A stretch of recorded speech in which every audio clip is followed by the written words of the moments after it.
Bismillah,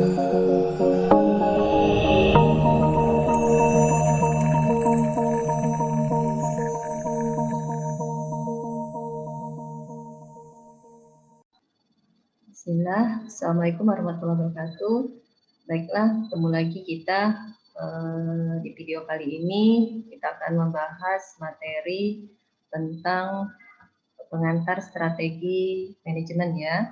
Kita akan melanjutkan dari materi kita sebelumnya, di mana di pertemuan sebelumnya atau di video sebelumnya kita sudah membahas ya tentang apa itu strategi manajemen. Nah, kali ini kita akan melanjutkan dari video kita sebelumnya ya, atau materi kita sebelumnya.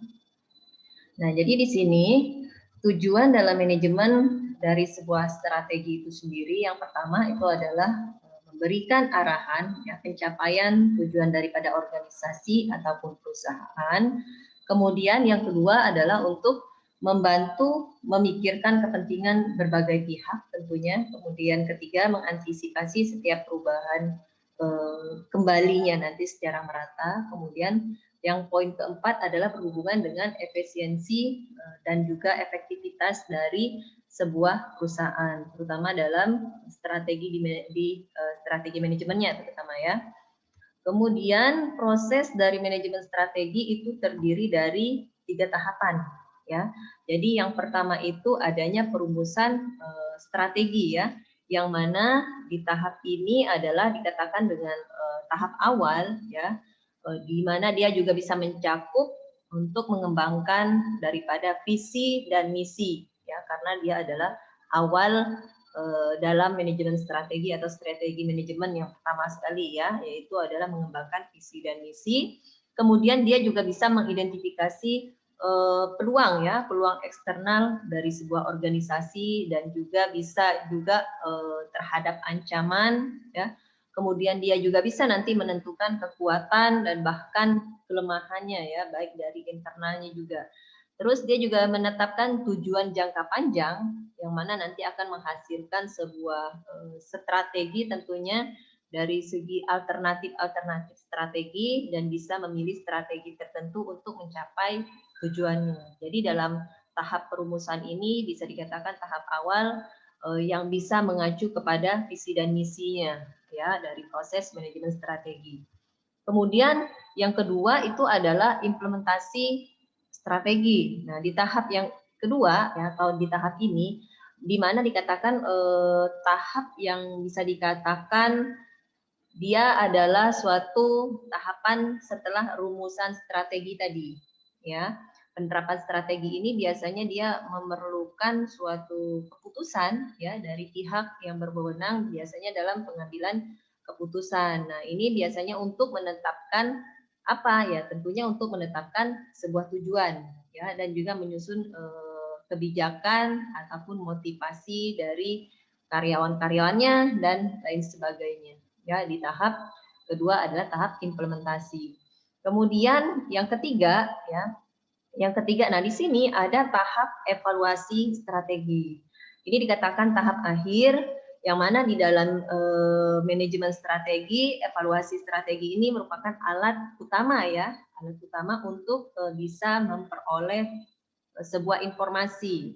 Ya, karena hal tersebut dapat dilakukan dengan penilaian-penilaian biasanya seperti misalkan pengukuran kinerja ya dan lain sebagainya. Oke, kita next. Nah, jadi dengan adanya manajemen strategi, ya, perusahaan itu bisa memahami ya kekuatan dalam bersaing, ya, terus dalam mengembangkan keunggulan yang kompetitif, tentunya berkelanjutan juga ya, baik secara sistematis maupun kekonsistenannya terutama, ya.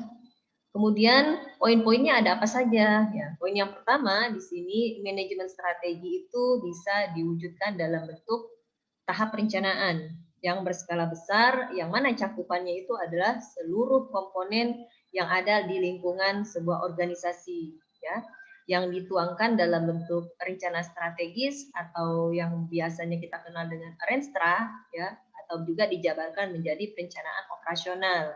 Ya. Kemudian itu nanti dijabarkan lagi dalam bentuk program kerja ataupun dalam proyek-proyek tentunya ya. Yang kedua adalah rencana strategi.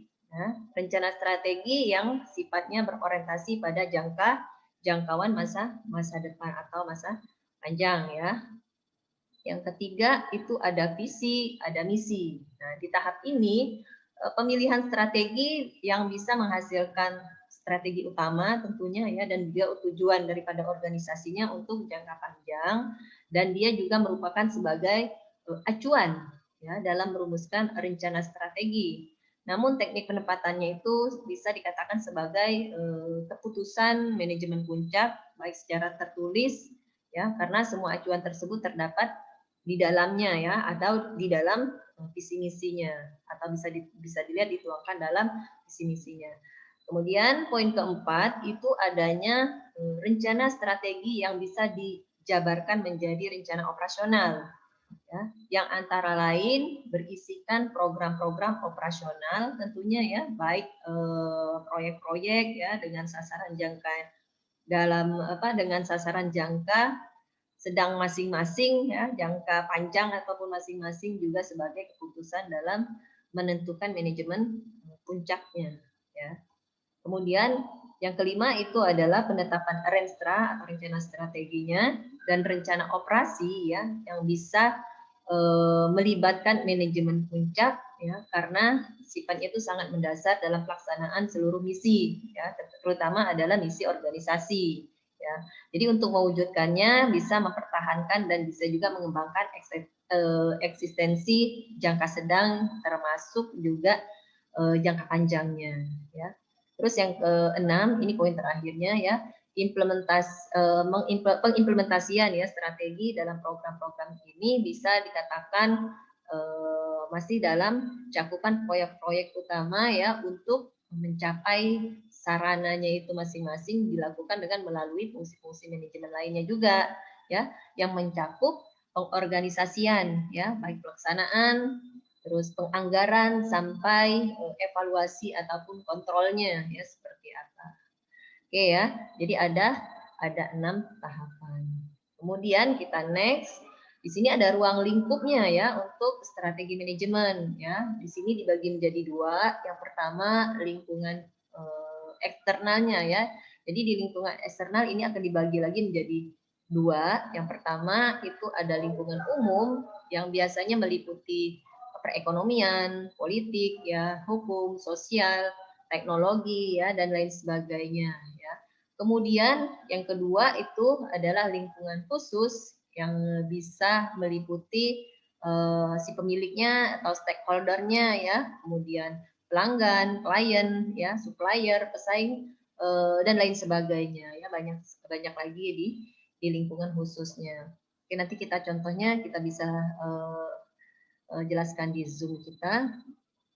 Kemudian lingkungan internal juga ada terdiri dari beberapa poin. Yang pertama itu adalah people-nya ya, ataupun orang-orangnya ya. Kemudian yang kedua adalah finansialnya ya, yang terlihat dari sumber alokasi dan kontrol dananya. Yang ketiga itu adalah fisiknya ya.